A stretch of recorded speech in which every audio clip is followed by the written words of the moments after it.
During the peak of its assembly, the Empire State Building added an average of 4.5 stories to the skyline every single week.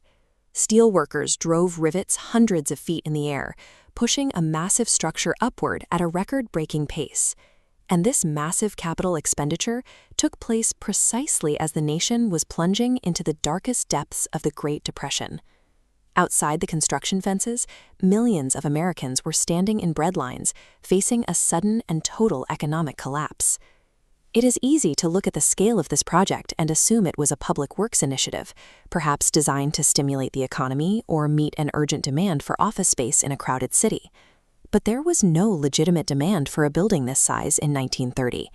The Empire State Building was born from a bitter corporate feud, built as a towering weapon of revenge by a billionaire out to settle a personal score. That feud started in the boardrooms of General Motors.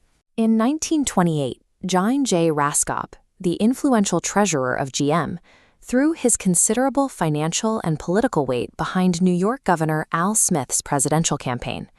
When GM's leadership backed Herbert Hoover instead, the resulting clash forced Raskob to resign. Unemployed and furious, Raskob initially approached Walter Chrysler, hoping to take over GM's biggest rival. Chrysler turned him down flat. Left with a bruised ego and a massive personal fortune, Raskob reached out to his old friend, the recently defeated Al Smith, who was also out of a job. Together, they decided on a highly visible form of retaliation. Walter Chrysler was in the middle of building his own massive skyscraper in Manhattan. Raskob and Smith set out to construct something explicitly designed to dwarf Chrysler's project and humiliate him in the New York skyline. A political disagreement and a rejected job application catalyzed the construction of the most famous office building on Earth. Thousands of tons of steel and millions of dollars would soon be mobilized strictly to satisfy a grudge. The problem for Raskob was that the New York skyline was already a battlefield. Two massive projects, the Chrysler Building and the Bank of Manhattan Trust Building at 40 Wall Street, were locked in a heated race to become the world's tallest structure. The architect for the Bank of Manhattan, H. Craig Severance, thought he had the victory locked in. He realized his foundation could support a bit more weight, so he added 5 stories to his blueprints. At an even 900 feet, he was confident no one could catch him. Walter Chrysler, however, was preparing a trap. Inside the construction scaffolding of his own tower, his team was secretly assembling a 125-foot steel spire. It was hidden entirely from public view, waiting for the perfect moment. On October 23, 1929, the day before the stock market crash, Chrysler's workers raised the spire from the inside and pushed it straight through the roof. Instantly, the Chrysler Building reached 1,040 feet, easily surpassing the Bank of Manhattan. That hidden spire sent a clear message to Raskob and Smith. If they wanted to beat Chrysler, they couldn't rely on standard architectural practices. The race required extreme, unpredictable maneuvers. Raskob's initial blueprints for his own tower were suddenly inadequate. Chrysler's surprise spire meant the Empire State Project, as planned, would fall short. Raskob immediately began scaling up.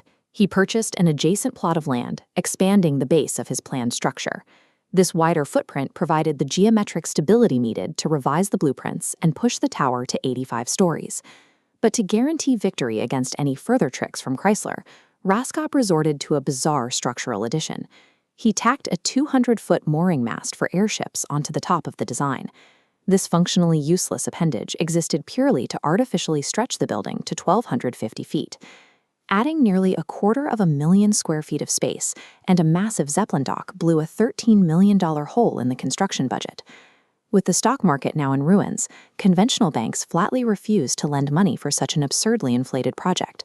To find the cash, Raskob turned to a financier named Louis Kaufman, a man eager to try his hand at Manhattan real estate when the rest of the financial world was pulling out. Kaufman engaged in a highly complex interlocking scheme. His bank, Chatham Phoenix, loaned money to a subsidiary.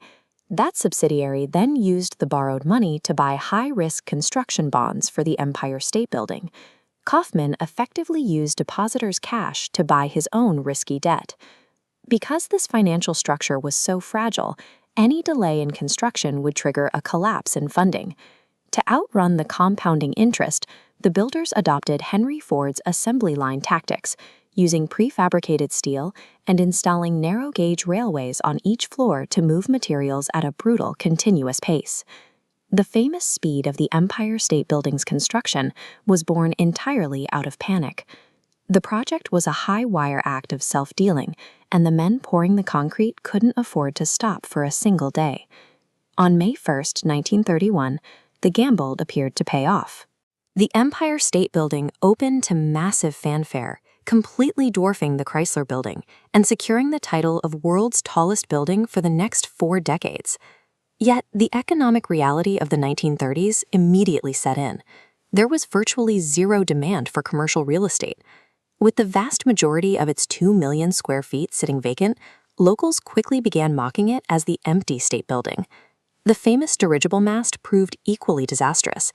After high winds nearly caused a catastrophe during a stunt docking, the idea of mooring airships in Midtown Manhattan was scrapped entirely, cementing the mast as an expensive, dangerous prop. The financial fallout fractured the syndicate.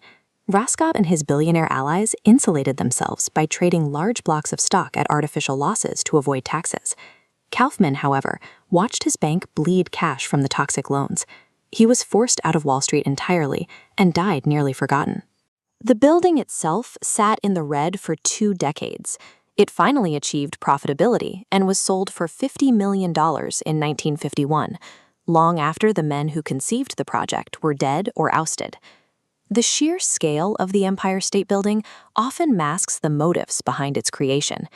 It stands today because a group of incredibly wealthy men who used legally dubious banking schemes and an army of desperate laborers to ultimately settle a petty corporate grudge.